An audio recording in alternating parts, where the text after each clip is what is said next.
Olá, seja muito bem-vindo ou bem-vindo a esse fórum virtual. Meu nome é Richard Ochoa, sou CEO e fundador da Revo, e antes de começar, quero começar agradecendo à Associação Brasileira de Tecnologia Educacional, primeiro por promover esse fórum e, claro, por me convidar para participar.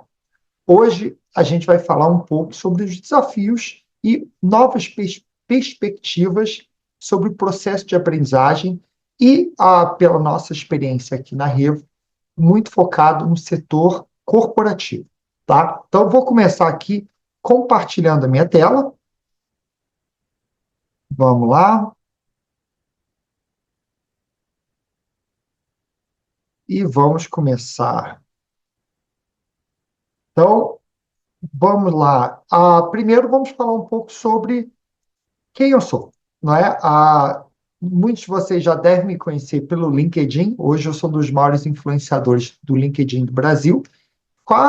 Tenho quase 700 mil seguidores, falando um pouco de tudo, sobre educação, empreendedorismo, RH, liderança, todo mundo corporativo aí e muitos outros assuntos, inclusive home office, que muitas pessoas já devem conhecer.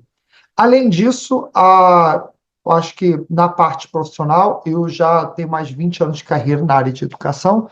Trabalhei muito no ensino superior, na Universidade Estácio de Sá, universidade fundada pelo meu avô, pela minha família. Tive o privilégio de trabalhar lá por bastante tempo. Fiz mestrado na Universidade de Oxford, na Inglaterra, na área de tecnologia educacional. E depois voltei para o Brasil, já tive curso de inglês, era CEO e os sócios da Rede Britânia aqui no Rio de Janeiro, já montei algumas startups na área de educação, e agora eu acho que a principal atividade que eu tenho hoje é a Revo, que é uma das maiores empresas de tecnologia e educação voltado para o setor corporativo. Então a gente atende o treinamento dos funcionários das maiores empresas do Brasil, várias, inclusive, no setor educacional também. Só que a parte mais importante dessa história toda é essa foto que tem aqui. Essas são minhas filhas. A Anne entra no mercado de trabalho em 2035, a Chloe entra no mercado de trabalho em 2040 e devem ficar aí até 2100, se Deus quiser. Então, o meu desafio como pai é como que eu faço para prepará-las para o mercado de trabalho de 2100? Pois é, não é um desafio fácil. Vamos lá, vamos começar aqui falar um pouco de engajamento, não é? Eu acho que um desafio muito grande no setor corporativo é como que eu faço para engajar os colaboradores. Tem muitos treinamentos, toda hora treinamento obrigatório, treinamento de segurança, treinamento de compliance, treinamento de RH, da área técnica, tanto treinamento, e como que você faz para engajar? As pessoas estão cansadas de tanto treinamento. E, para piorar, a maioria deles são chatos, não é? É o que a gente vê muito por aí. E aí a pergunta que fica é essa: por que que, quando a gente vai falar do mundo Netflix, as pessoas adoram, e quando vão falar de treinamento online, né, o curso online, as pessoas não gostam? Por que que as pessoas não maratonam o Netflix, ou os cursos online, igual maratonam o Netflix? Né, e, primeiro, eu acho que todo mundo vai começar a falar, porque o Netflix é entretenimento, ele tem vários, enfim, estímulos, a narrativa, tudo isso, mas a verdade é o seguinte, é que Netflix é divertido e é legal, e o curso online é chato. A maioria das vezes é chato. Então, o que que a gente precisa fazer para que o curso online não seja tão chato, para que a gente possa engajar as pessoas? E, fazendo uma pequena analogia, esse aqui é Netflix. Então, é o mundo do cinema, é o mundo lúdico, de contar história, de fazer muita coisa que, de fato, vai engajar, vai fazer as pessoas se interessarem, não é? E quando a gente vai falar de um curso online, esse aqui é o seu curso online. Pior ainda, é isso gravado. Então, mais chato ainda, presencial ainda, não é? Você está lá, mas você está assistindo isso de casa. Então, Esse é um grande desafio para que você consiga, de fato, engajar as pessoas. E aí tem uma frase que eu falo sempre, que é: filmar o teatro não é fazer cinema, como filmar o presencial também não é fazer ensino à distância. Não sei se você sabe, mas o cinema ele foi inventado justamente para filmar peças de teatro. Então, ele filmava as peças de Broadway lá, mais de 100 anos atrás, e depois replicava essas peças para pequenas cidades. Só que depois viram que no cinema era outra indústria, dá para fazer muito mais coisas, dá para fazer, né, o Titanic afundar, que não dá para fazer no teatro.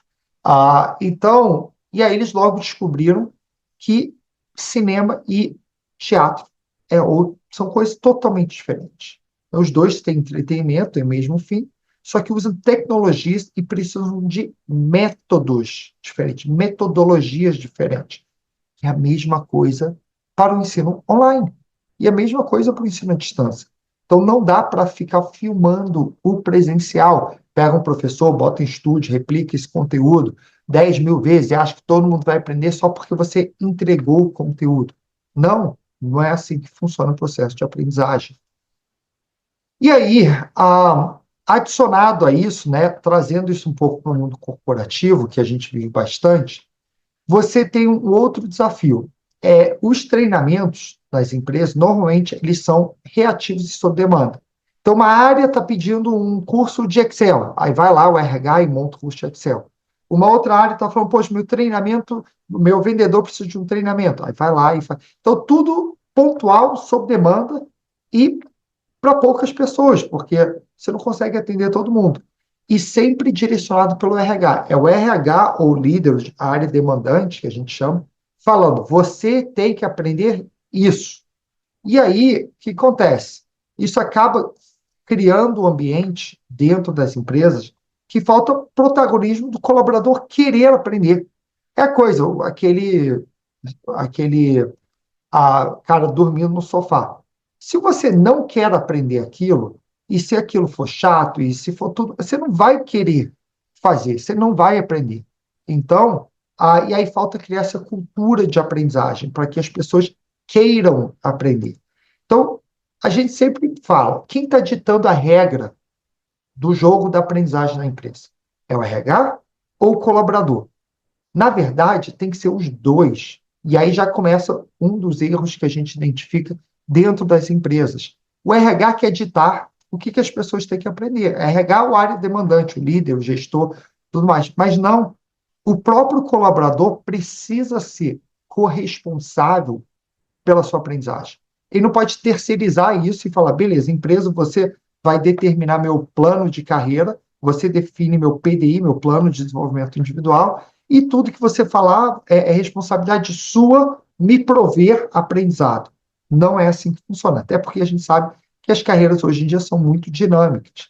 Então, para fazer uma boa estratégia de conteúdo, você precisa alinhar, primeiro, qual é a estratégia de aprendizagem da empresa. Então, a empresa precisa que a pessoa aprenda A, B e C. Depois, tem que conectar isso com interesses dos colaboradores.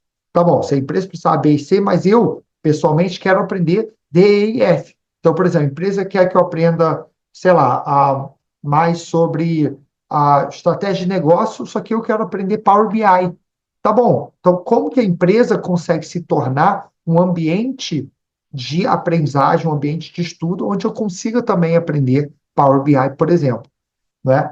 Tem que ter uma metodologia engajadora, a gente vai falar bastante sobre isso, trazendo os temas atuais e relevantes e contemplado com pessoas conhecidas, que sempre ajuda, né? Então vamos falar um pouco sobre metodologia de ensino, tá? Vamos focar muito em andragogia. É engraçado que muitas vezes a gente olha para o ensino e pensa muito em pedagogia, né? Pedagogia é o ensino de crianças, andragogia é o ensino de adultos. Adultos e crianças aprendem de formas diferentes. Tanto que hoje, se botar você para assistir aquela aula de química que você tinha que assistir quando era criança, você não ia aguentar e provavelmente não conseguiria aprender como se aprendia na época. Por quê? Porque o nosso processo de aprendizagem é diferente, é distinto. E o adulto, diferente de uma criança, ele tem autonomia. Ele define o que ele quer aprender. Então, por exemplo, eu não quero aprender química porque não tem a ver com o que eu quero nos meus objetivos. Quando eu era criança, não tem jeito, você tem que aprender todas as disciplinas, você pode ser melhor, pior, tal, mas você tem que passar na prova, tem que passar de ano, então você acaba tendo que seguir um currículo. Como adulto, você que vai definir o seu currículo de vida, de carreira. E aí você também só aprende se aquilo tiver relevância para você. Então, por que eu não vou aprender química? Não é porque eu não tenho a capacidade, é porque aquilo não tem relevância para a minha carreira. Não é? A aprendizagem tem que estar contextualizada com o ambiente que a pessoa vive.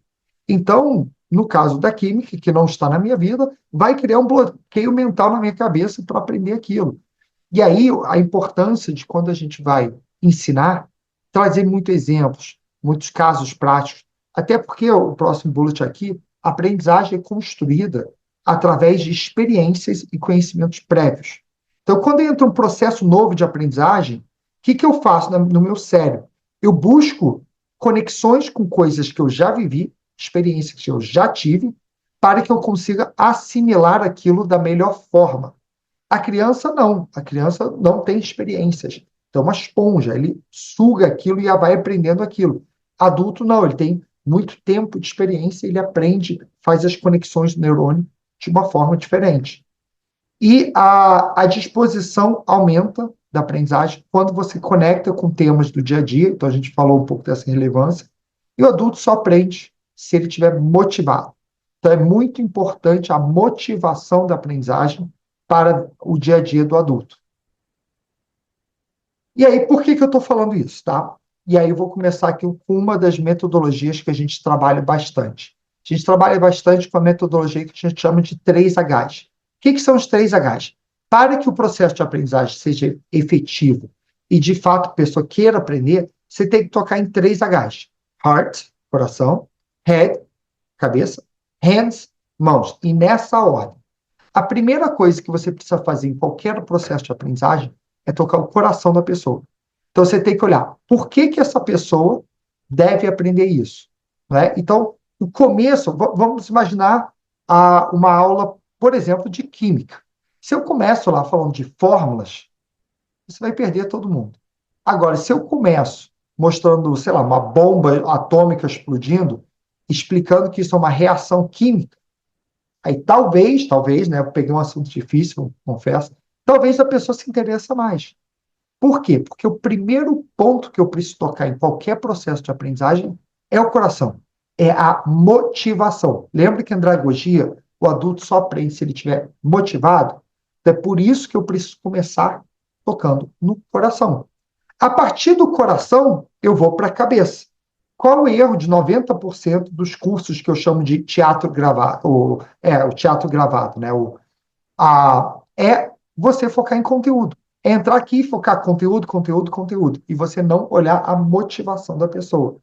Então, depois do coração, cabeça, conteúdo. E, por último, mãos, prática. A pessoa precisa transferir o seu conhecimento para a prática.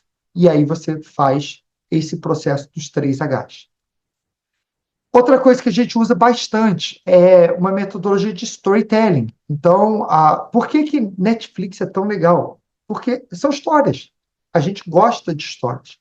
Então, quando a gente vai trabalhar no mundo corporativo para criar treinamentos que realmente engajam, que as pessoas queiram fazer, a gente vai contar histórias.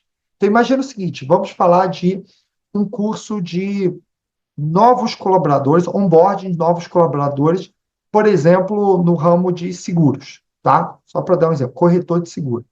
Em vez de eu falar dos benefícios, em vez de eu falar disso tudo isso, por que eu não pego histórias de pessoas que passaram ali, histórias de pessoas que cresceram, que deu certo, coisas que vão inspirar a pessoa para começar. Eu começo tocando o coração. Imagina que eu vou falar de um treinamento técnico, um treinamento de segurança do trabalho, né? Como operar uma máquina, por exemplo. Melhor coisa que eu faço é começo com talvez uma tragédia. Alguém perdendo um braço naquela máquina, alguém perdendo, Deus me livre, mas a vida naquela máquina e como aquilo é importante. Então, eu começo contando histórias. Por quê? Por que o storytelling é tão importante?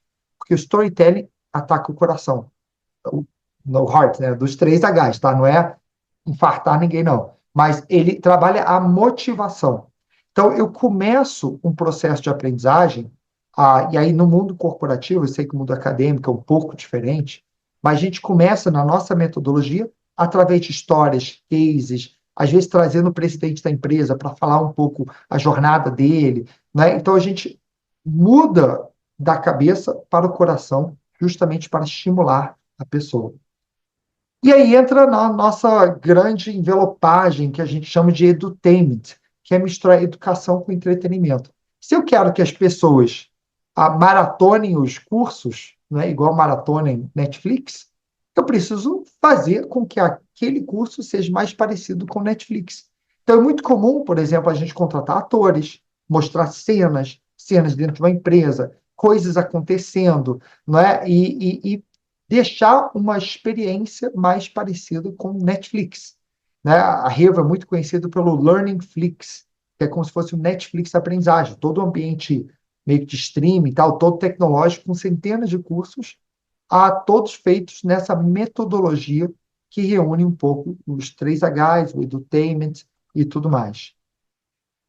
E no final, aqui, só para encerrar e a gente continuar aqui esse fórum virtual e poder trazer outros assuntos, é muito importante o que eu falei.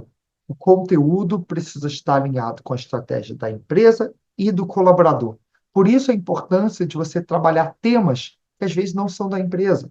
Então, por exemplo, a gente tem um catálogo de vários cursos. Dentro do nosso catálogo, a gente tem assuntos como saúde mental, saúde física, né, finanças, RH, tal, várias áreas, porque às vezes o interesse da pessoa é diferente do que daquele cargo.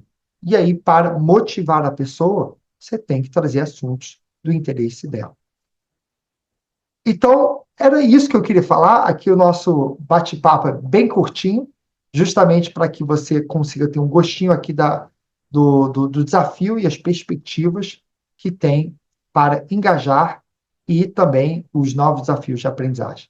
Então, deixa eu parar de compartilhar aqui. Quero aproveitar aqui para agradecer sua participação, espero que você tenha gostado. E aí, a gente pode sempre manter esse canal aberto nas redes sociais. Podem me seguir, @Richard Ochoa, Instagram, LinkedIn. Estou sempre à disposição. Mais uma vez, muito obrigado e muito bom dia, boa tarde, boa noite, dependendo do horário que você esteja vendo isso. Abraço, até logo. Tchau, tchau.